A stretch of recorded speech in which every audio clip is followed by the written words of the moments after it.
Bonjour à tous, aujourd'hui nous allons commencer le TD numéro 2. Ce TD portera sur le géoréférencement. Comme on a pu le voir dans le TD numéro 1, le géoréférencement est le fait de donner à une image ou à un objet une localisation. Et donc ceci on va le faire dans un système d'information géographique qui, pour le coup, nous c'est ArcMap, donc le logiciel ArcMap. Dans le premier TD, on a vu un petit peu qu'est-ce qu'étaient les SIG. On a vu également rapidement comment réaliser une carte de localisation simple. Pour aller plus loin, maintenant, on va donc prendre un panel de documents qu'on va tenter de géoréférencer. C'est-à-dire que c'est des documents initialement pas de localisation et on va leur en apporter une. Cette vidéo ne sera pas exhaustive puisqu'elle se concentrera uniquement sur le géoréférencement d'images raster. Donc pour faire simple, on va commencer par un géoréférencement absolu et ensuite on fera quelque chose d'un tout petit peu plus technique, ça sera ce qu'on appelle un géoréférencement relatif. Plus technique mais plus rapide et vous verrez que par la suite vous n'utiliserez quasiment que ce dernier. Voilà. Donc pour réaliser un géoréférencement, il nous faut une image à géolocaliser. Et quoi de mieux qu'une orthophoto? On va aller sur le site Géoportail pour récupérer les dernières orthophotos qui ont été prises sur la France. On va aller à Reims et on va faire un géoréférencement de l'université de Reims-Champagne-Ardenne, donc du campus, enfin de l'UFR Sciences Humaines et Sociales, qui est ce secteur-là. Donc cet endroit a déjà une adresse, hein, c'est le 57 rue Pierre Tétinger. Malheureusement, celle-ci ne permet pas, dans un logiciel de SIG, de géoréférencer de façon précise. C'est pour ça qu'on va utiliser ces coordonnées géographiques. Déjà, la première chose, on va récupérer l'image. Donc ici, on est sur une échelle de 1 pour 8000. Si on voulait avoir une image très précise, il faudrait aller peut-être sur une image de 1 pour 2500, faire plusieurs screenshots. Allez, on va le faire parce que en réalité, c'est quelque chose que vous allez régulièrement réaliser. Donc là, on utilise la commande win pause WinMage S qui permet de faire un screenshot. Hop, on sélectionne tout l'écran, on ouvre Paint, on fait un petit CTRL V, ça permet de coller notre image. Ensuite, on va déployer Paint pour laisser de l'espace en dessous pour le prochain screenshot. On retourne sur notre fenêtre et on va essayer de prendre une ligne qui est par exemple ici, parce que l'université c'est cette zone-là. Hop, on va jusqu'en bas pour voir même les bâtiments du CREPS, qui est une partie qui n'appartient pas vraiment à l'université. Et on fait un deuxième screenshot. On clique sur Win pour ouvrir la barre du bas, on clique sur Paint pour y retourner. On va faire une petite, vous voyez, on va couper tout ce qui dépasse ici pour éviter que ce soit que ça perturbe la lecture. Parce que vous voyez, c'est des choses qui ne correspondent pas à l'orthophoto, c'est le fond du logiciel. Et là, on va faire CTRL V et on va venir à peu près l'ajuster. Donc vous voyez, c'est par ici. Donc on va essayer de trouver des points qui sont sur cette zone-là et sur cette zone-là. Là, on est beaucoup trop loin pour faire un travail propre, donc on clique sur Sup, la touche Sup du clavier, pour supprimer l'image qu'on vient d'ajouter. On rezoome un petit peu.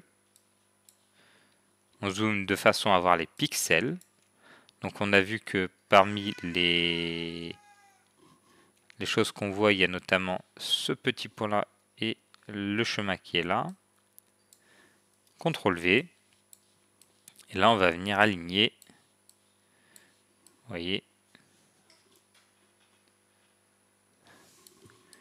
Donc là, il va falloir faire ça au mieux.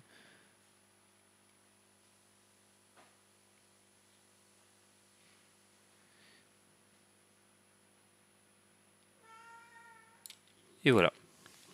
Là, on a aligné au pixel près. Notre image est prête.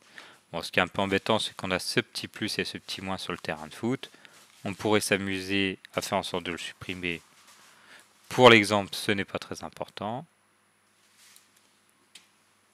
On peut laisser l'échelle ici, ça nous permettra de faire une vérification une fois que ce sera géoréférencé. Je vous montrerai tout à l'heure. Là, on va enregistrer sous au format JPEG, après avoir juste un tout petit peu redimensionné. Voilà. Enregistrer sous JPEG, bureau. Et on va l'appeler campus SHS. Voilà.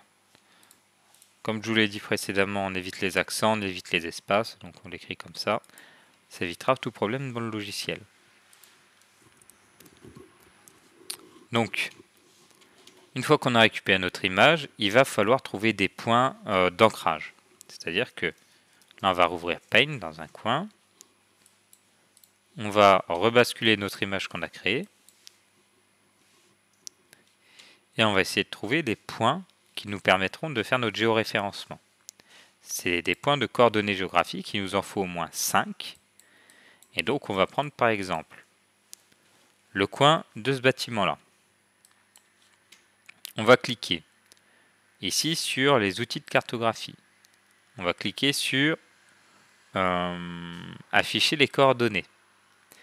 On va bien choisir le système de coordonnées Lambert 93, qui est celui qu'on utilisera toujours lorsqu'on travaille sur des données de la France métropolitaine. Et on va choisir un affichage en mètres. Ici, on va placer notre curseur en haut à gauche dans le coin du bâtiment. Et on va là encore faire un petit screenshot des coordonnées qui s'affichent ici, le X et le Y. On va venir sur notre logiciel, Paint, hop, mettre un petit rond en rouge sur le coin du bâtiment. Voilà, comme ça on sait qu'on a choisi le coin du bâtiment et on fait un petit CTRL-V. Voilà. Ensuite on va choisir un point, par exemple tout à fait au sud. Faut prendre des points qui se voient bien. Hein. Donc par exemple le coin de ce terrain de ces terrains de tennis. Hop, on va le mettre en rouge. Hop. On retourne ici, faire la même chose. On choisit le coin ici. Hop là, j'ai pas choisi le bon outil. Lambert mettre, très bien. Vous voyez, ce n'est pas si clair. Eh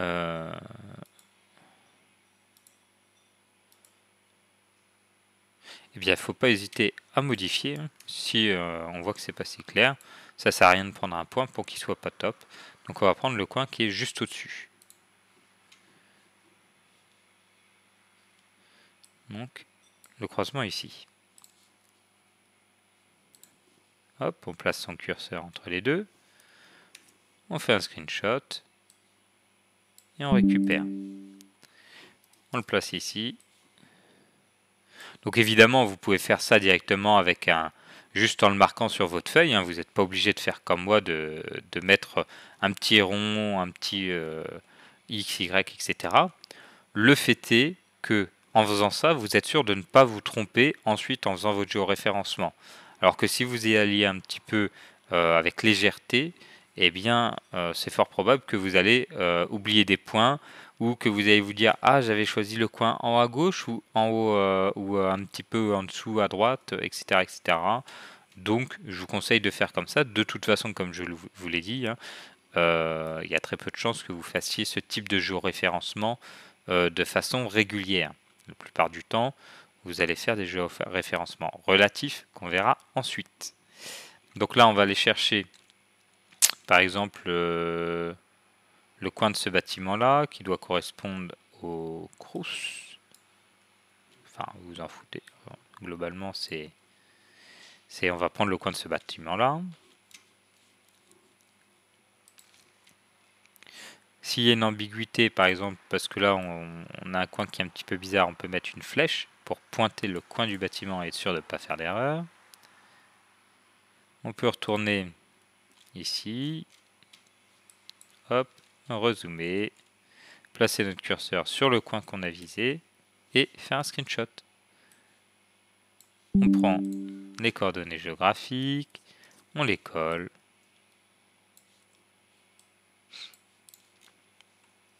Et comme je vous ai dit, il en faut 5, donc à peu près aux 5 coins. Donc là, on en a un au milieu, un plutôt extérieur bas, un extérieur gauche.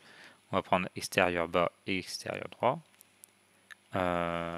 Mais sachant que l'objet qu'on veut géoréférencer, c'est le campus, et qui représente à main levée, on ne va pas du tout montrer.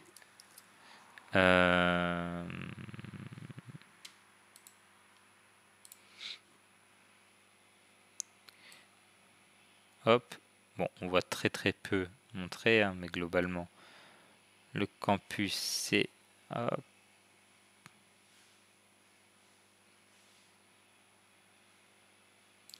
Voilà, c'est ce que je viens d'entourer. Donc, globalement, il faut avoir un point ici, un point là, un point au milieu, un point par là et un point par là. Donc, si on va un peu plus à l'extérieur, c'est bien aussi. Mais ce qui est important, c'est vraiment d'avoir un bon géoréférencement sur ce secteur-là, puisque le reste, on s'en fiche globalement. Donc on va aller prendre un point ici, par exemple, au coin du stade, enfin pas du stade, du gymnase. Hop. Donc vous voyez, c'est quelque chose d'assez fastidieux, hein. Mais vous allez voir, ça donne de très bons résultats, normalement.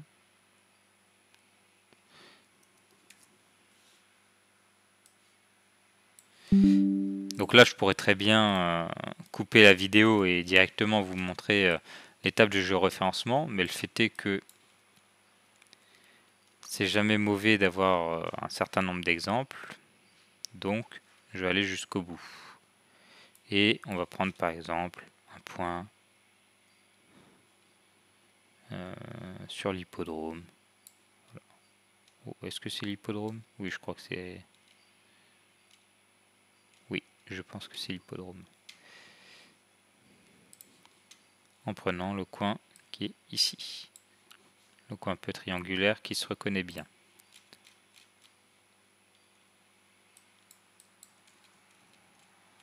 Voilà. Hop. Et hop.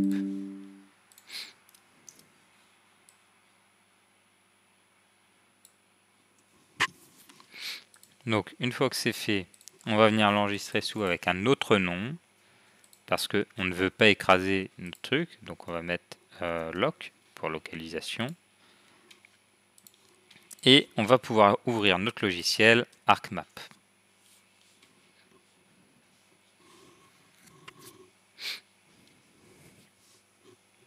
Donc vous n'avez pas la version 10.8, vous avez la version 10.2, mais globalement, les choses se présentent exactement de la même manière. Ce n'est pas la peine de vous inquiéter. Ici, on va juste créer un dossier qu'on va appeler BD avec tiré du 8 TD2. Et toujours pareil, Jules Bert, 3 premières lettres du prénom, 3 premières lettres du nom, pour qu'on puisse savoir qu'il s'agit bien de votre base de données. On va l'ouvrir et on va poser dedans nos données. Donc on a la localisation ici et le fichier brut à localiser ici. On va ouvrir notre catalogue, aller connecter notre base de données, connect to folder, cliquez dessus, OK. Une fois que elle est connectée, on l'ouvre. On vient en premier lieu dans le fichier couche qui sera ici, vous cliquez sur propriétés, vous allez dans coordinates, dans système de coordonnées et vous mettez 2154, ce qui vous permet de sélectionner directement le système de coordonnées Lambert 93. C'est important parce que si vous ne faites pas cette étape en premier, eh bien vous allez être à chaque fois embêté puisque le logiciel va prendre le système de coordonnées de la première couche qui en présente un Et si c'est une couche en WGS 84, eh bien vous allez voir que toutes vos images vont être un peu déformées. Et sur une mauvaise manip, ça peut vous conduire à enregistrer des fichiers dans des mauvais systèmes de coordonnées, etc. Et à tirer des problèmes ensuite sur tout votre logiciel.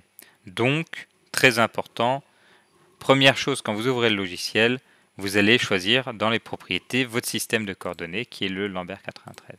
Si vous travaillez en France métropolitaine. Sinon, on verra le cas de figure plus tard. Vous allez aussi, tant qu'on y est, aller dans les propriétés du document et cliquer sur Store Relative, donc enregistrement des données sources en mode relatif. Ça devrait être comme ça, à peu près en français.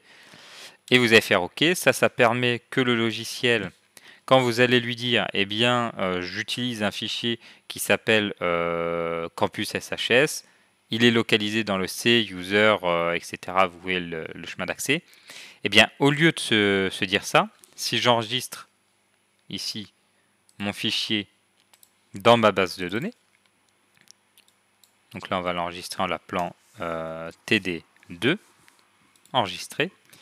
Eh bien, là, si j'ajoute cette donnée-là, OK, et que je l'enregistre, eh bien, mon logiciel, dans le cas où je n'aurais pas coché la case, il va dire, vous voyez dans la table des matières, j'ai un fichier qui s'appelle Campus SHS. Ce fichier Campus SHS se localise dans le disque dur C, dans le fichier user, dans le fichier 33686, dans le fichier desktop, dans le fichier BDTD2 Jules Bert. Et il s'appelle Campus SHS. Le problème, c'est que quand vous allez me l'envoyer à moi, eh bien, il ne se localisera plus dans ce fichier-là, puisque vous me renvoyez le fichier BDTD2 Jules Bert, mais que toute l'arborescence qui est en amont, ben, je ne l'aurai pas. Et donc, il sera perdu. Et quand je vais l'ouvrir, il ne va pas retrouver les données. Alors que si vous avez coché la petite case, ici, dans les propriétés du document, de conserver les liens des données sources en relatif, eh bien, il va se dire, moi, je m'appelle le MXD, donc le plan de travail TD2. Et je dois aller dans le document où je me trouve, chercher un fichier qui s'appelle Campus SHS. Et là, il va le trouver. Et donc, il sera bien affiché. Si jamais vous avez créé une arborescence de documents, c'est-à-dire que vous avez fait un groupe qui s'appelle orthophoto, et vous avez mis ces deux images dedans, eh bien, il saura qu'il faut aller dans le fichier qui est là où il se localise, qui est un fichier qui s'appelle orthophoto, et que dans ce fichier-là, il va retrouver le Campus SHS. Donc c'est très important de l'enregistrer comme ça, puisque quand moi je vais le recevoir, ça me permettra de lire directement votre travail. Voilà. Donc, c'en était tout sur les points un petit peu de généralité. Si on regarde ici, les coordonnées, évidemment, ne correspondent pas du tout à la réalité. Vous avez les coordonnées qui s'affichent ici en mètres. Et si on regarde le petit fichier de localisation, eh bien on voit que les métrages ne sont pas du tout les mêmes. Ici, on est quasi à 700 000 et quasiment 7 millions. Et là, ici, on est tout autour de 1000 à moins 1000. Vous voyez? Parce que par défaut, le coin supérieur gauche de l'image va toujours se mettre à 0, 0. Vous voyez, ça doit être à peu près par ici, on va être à 0, 0. Donc, il faut modifier ça. Et pour ça, dans le géoprocessing, non, ça va être dans... donc il faut faire customiser, barre d'outils, et chercher un truc qui s'appelle géoréférencement. Bon, moi il est en anglais forcément. Sélectionner, vous voyez, on sélectionne le fichier qu'on veut géoréférencer. Là il n'y en a qu'un, donc c'est pas un problème. Mais le nombre de fois où des étudiants m'appellent et me disent qu'ils ne comprennent pas, qu'ils ont fait géoréférencement et tout, et qu'en fait ils n'ont pas modifié ce fichier-là, et du coup ils ont géoréférencé 2 fois la même image en la déplaçant, etc. C'est systématique. Donc évidemment, vous allez le faire, hein, et vous m'appellerez en me disant que ça ne va pas, mais vous ne direz pas que je ne vous l'ai pas dit, parce que je vous le dis maintenant. Donc pensez bien à modifier ça. Ensuite, on va prendre des points. Là, je l'ai juste reglissé là-dedans, hein, pour que ce soit plus clair.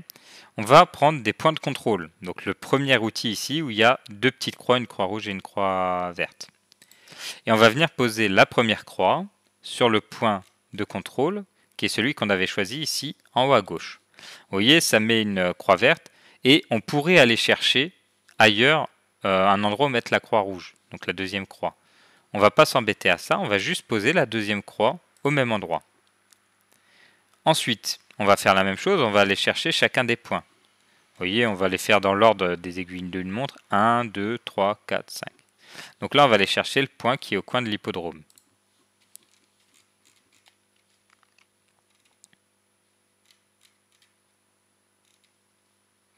Hop, on clique une fois, on a le point vert. On clique deux fois, que ce soit dessus ou pas, peu importe, il ne faut juste pas cliquer trop loin. On a le point rouge. Très bien. 3, coin du bâtiment en bas à droite. Du gymnase du coup. 1 et 2. Là, on va aller chercher le coin entre les deux terrains de tennis. Vous voyez, qui correspond à ce coin-là. Une fois, deux fois. Et maintenant, le point central qui était sur le coin du bâtiment du Crous. Ou de la cantine, je ne sais plus. Qui est ce point-là. Encore une fois, 1 et 2. Donc là, évidemment, notre image n'a pas bougé. Et si on clique sur la table des liens qu'on vient de créer, eh bien, on se rend compte qu'on a une erreur extrêmement faible. En fait, on n'a pas d'erreur. On est sur un résiduel de 0, ce qui n'est pas normal parce que ça voudrait dire que vous avez extrêmement bien géoréférencé votre image, sauf que c'est surtout que là, on ne l'a pas bougé l'image, puisque en source, donc les points qu'on a cliqués en premier, eh bien on est à 493 par exemple en X, et qu'on est aussi à 493 sur le X de la destination. Évidemment, ce n'est pas la réalité. Ce qui est la réalité, c'est les points qu'on a mis sur notre image. Vous voyez ? Donc ce qu'on fait, c'est qu'on va se mettre là. Et là, ça va être un travail un petit peu fastidieux, mais qu'il faut réaliser néanmoins. Oups là, un sixième, vous voyez là, bon, je vais vous montrer. J'écris un sixième point par erreur. Je clique ici, je supprime avec le bouton sub du clavier. Ce qu'on fait, c'est qu'on peut cliquer sur la petite main, ça évite de faire ce genre d'erreur. Voilà, on sélectionne notre point 1, vous voyez, ça s'affiche bien, c'est le point en haut à gauche. Et dans le X de destination, eh bien, on va modifier.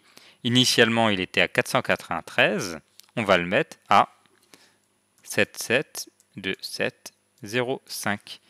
On pourrait s'amuser à mettre les 27 cm de décalage. Très honnêtement, c'est un peu ridicule.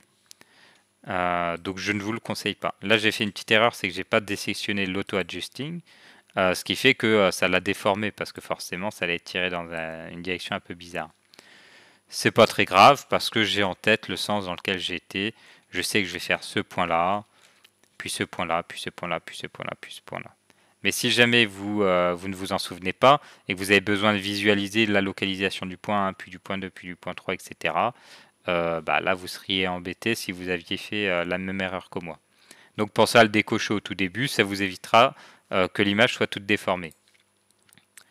Donc en Y, on le modifie aussi, c'est 69 04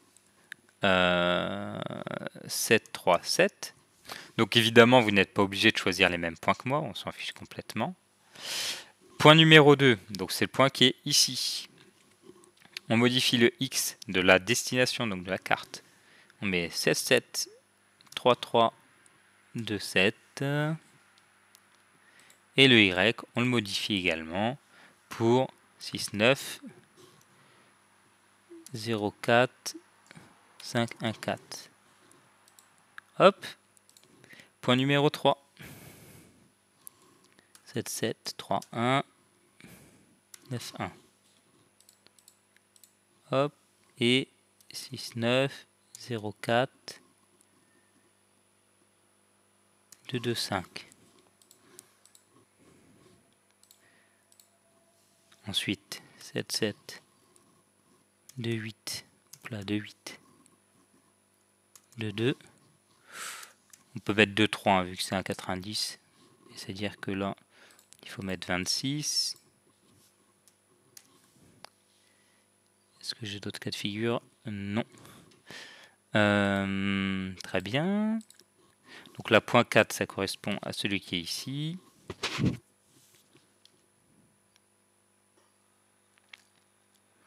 Aurais-je fait une erreur? Je pense que oui.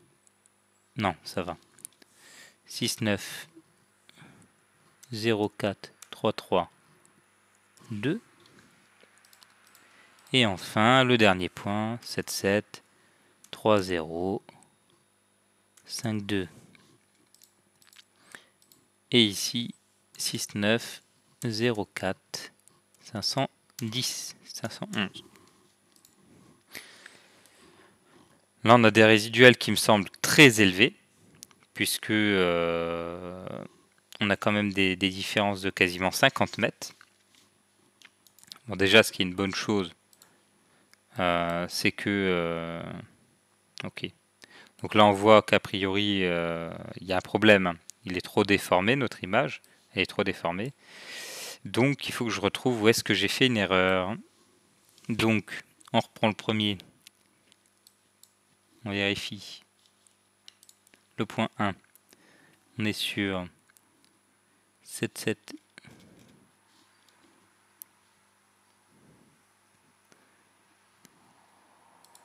Là.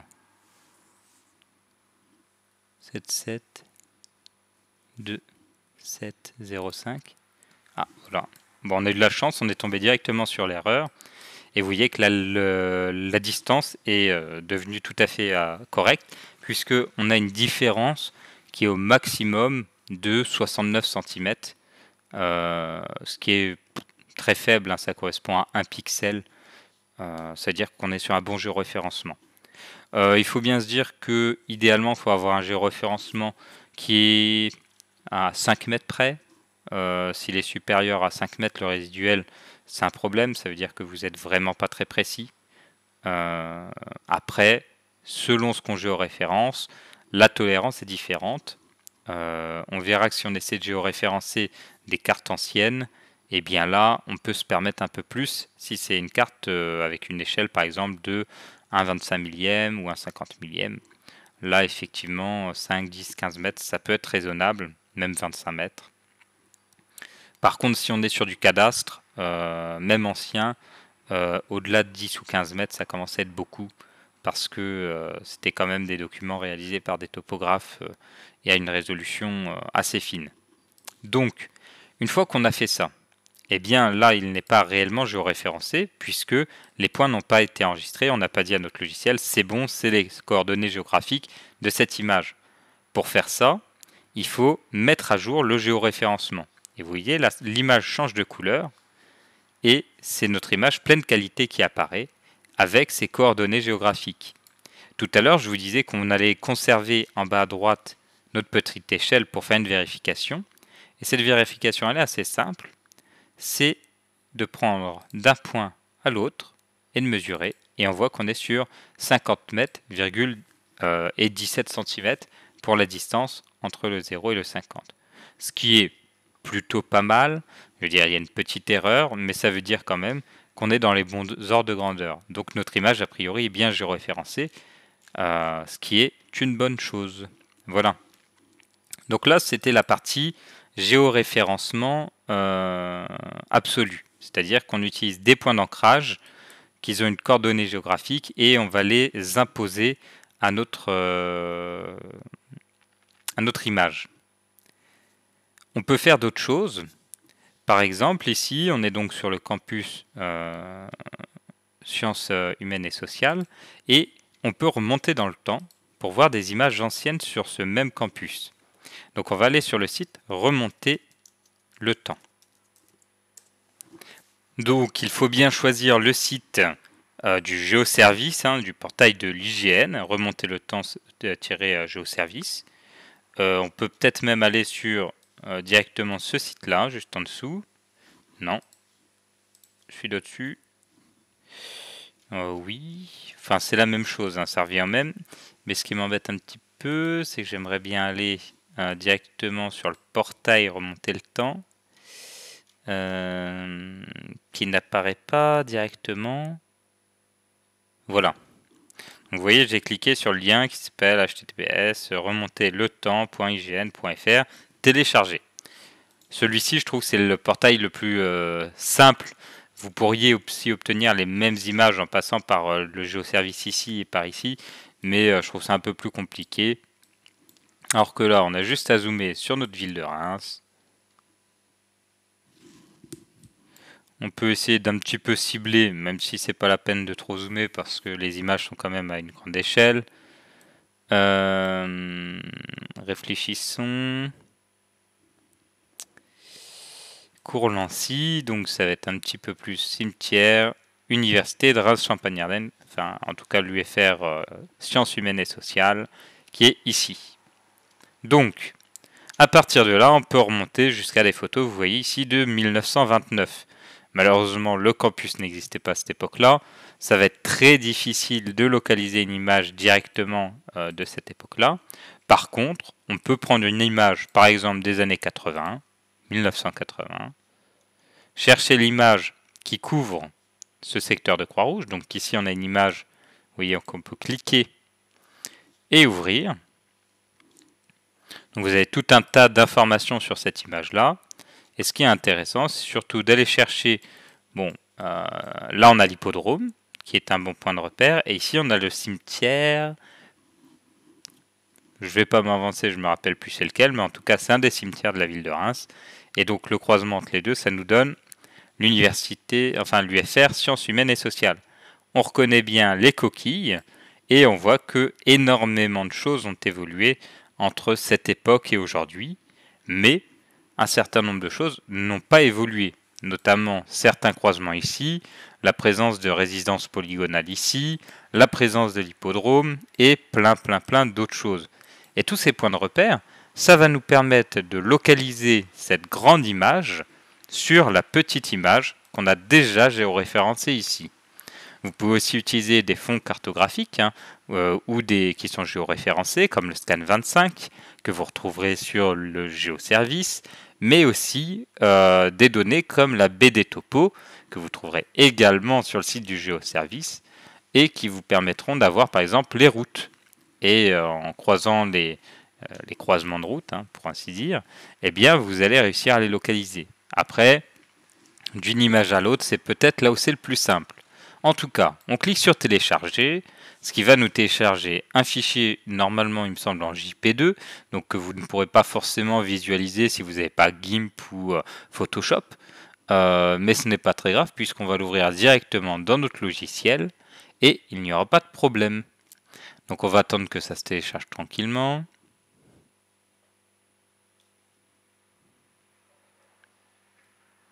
Donc c'est des images qui sont assez lourdes puisque leur résolution est forte.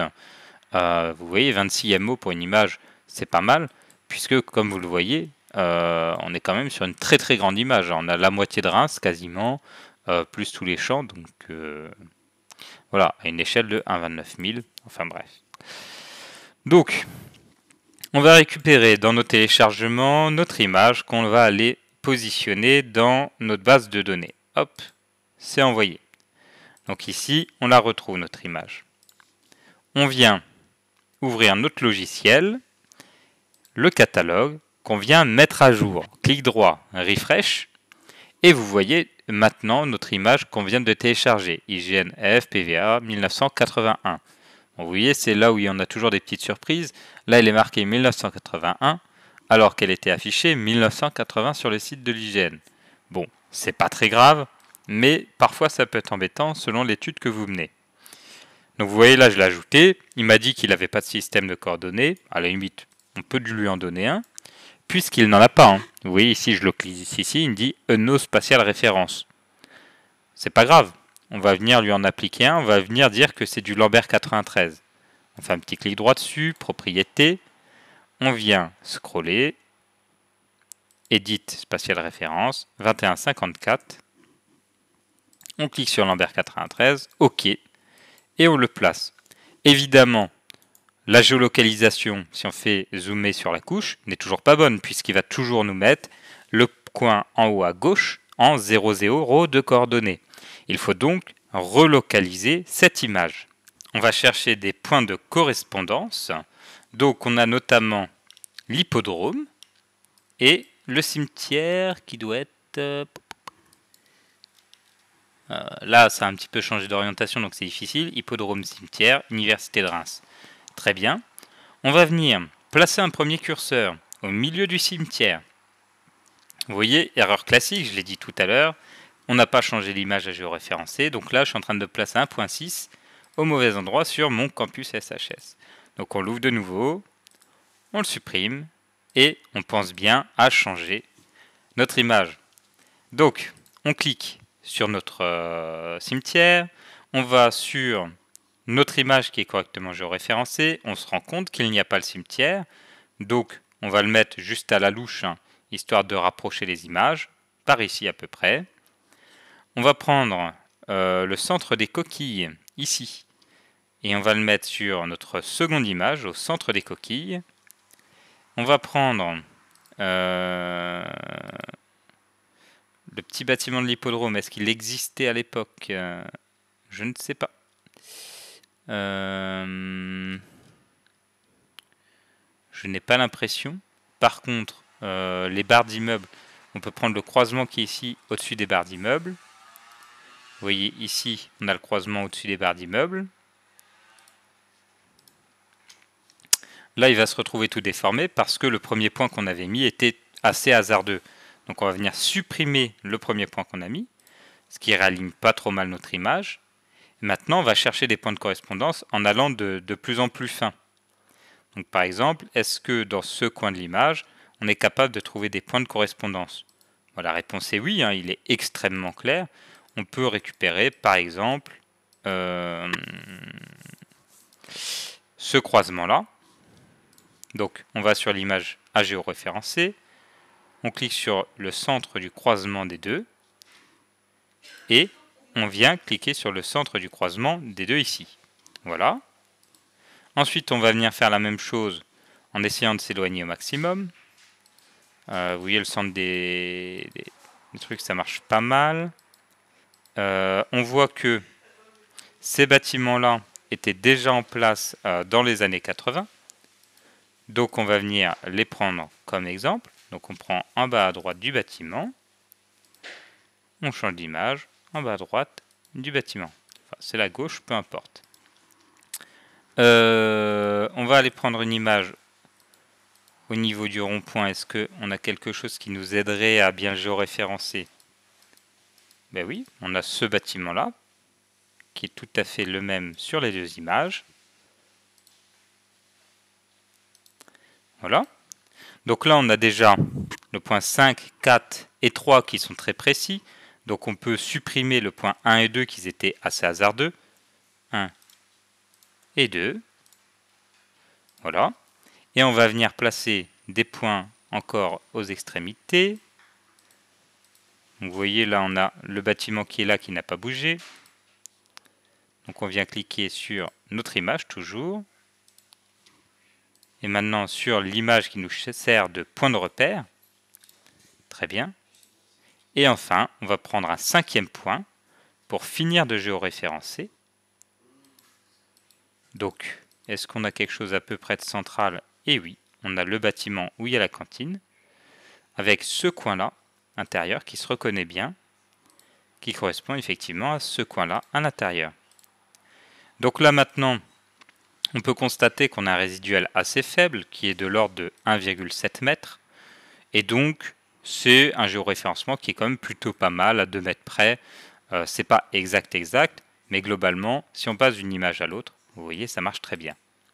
Et donc là, on peut faire ensuite des études diachroniques en voyant comment évoluait le secteur depuis les années 80.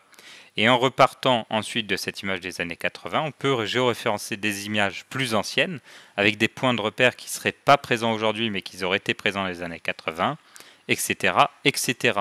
Et donc, votre objectif aujourd'hui va être de réaliser une étude diachronique sur ce secteur-là, sur le secteur de l'UFR, lettres et sciences humaines, depuis aussi longtemps que vous le pourrez. Donc, il va falloir retourner sur le site, remonter le temps, et aller chercher les photos les plus anciennes possibles et les géoréférencer. Normalement, avec l'image de 1980, vous avez suffisamment de points de correspondance pour faire fitter les images les plus anciennes. De toute façon, il va vous falloir 6 images, comprenant les 2 que vous avez déjà. Donc essayez de prendre un pas de temps à peu près régulier, histoire de voir l'évolution. Et pour la mettre correctement en page, il va vous falloir encore quelques petites notions. On va aller dans le second visualisateur. Hein, je ne sais pas pourquoi, normalement il est voilà, le layout view. Donc ça, c'est ce qui vous permet de mettre en place des cartes. Mais là, on a un problème parce qu'on voit soit une carte, soit l'autre. On n'arrive pas à voir les deux.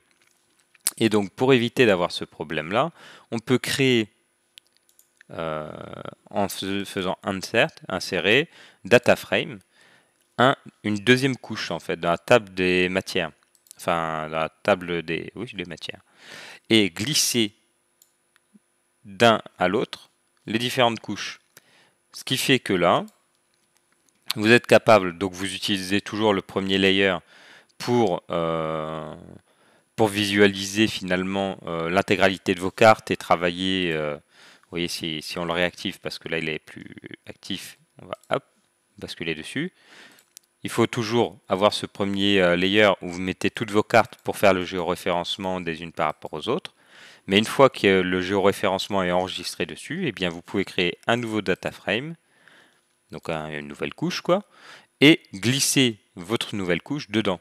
Par exemple, ici, on va l'appeler en double-cliquant sur la couche. On peut aller dans les générales et l'appeler 2020 parce que c'est l'âge, c'est la date de cette image-là. On peut en créer un autre, par exemple, insérer data frame et l'appeler 1980. Donc 81, on l'a vu précédemment, et glisser l'image de 1981. Maintenant, lorsque l'on va sur Layout View, eh bien, on peut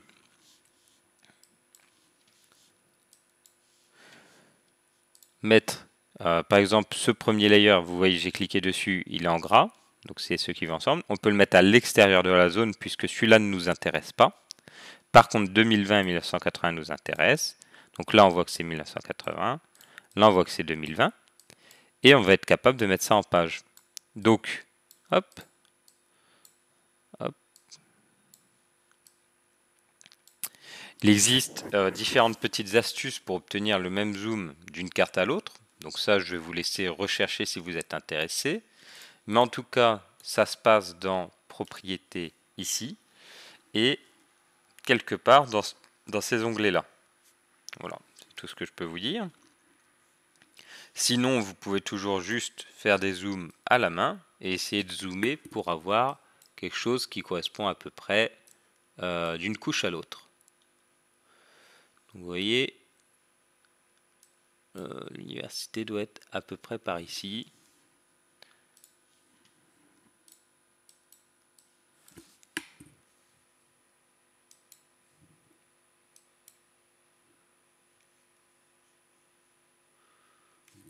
Bon, j'ai vraiment un très petit écran.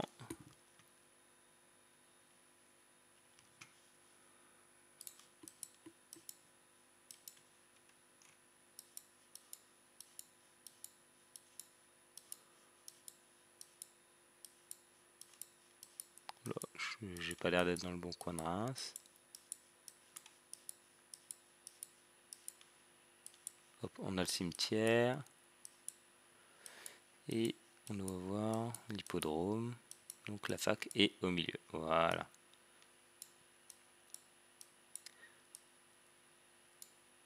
On peut par exemple mettre les coquilles au centre.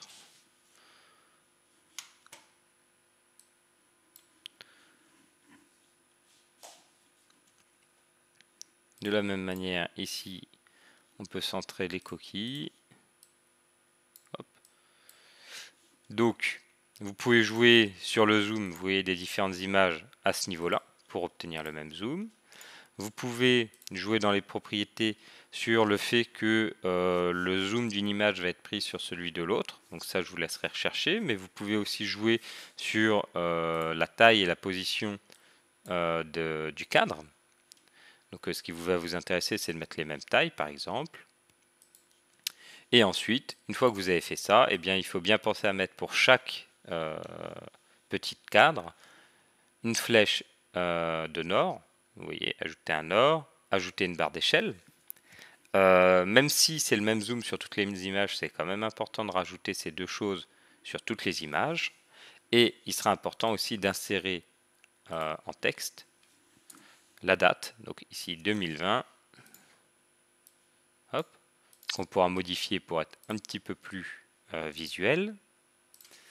Hop. OK. Et ici, 1981. Voilà. Et donc l'objectif va être de caler 6 images sur une feuille. Vous pouvez, en faisant un clic droit ici et en allant dans Arc Map Options, trouver un certain nombre de paramètres qui permet de rendre ça plus sympa. Donc je vous laisserai regarder aussi. Le but c'est que vous découvriez par vous-même le logiciel. Et voilà. Après vous pourrez mettre en page une jolie carte que je vous montrerai d'ailleurs en cours, une fois que je l'aurai fait en même temps que vous travaillez. Allez, bonne chance et j'attends vos cartes.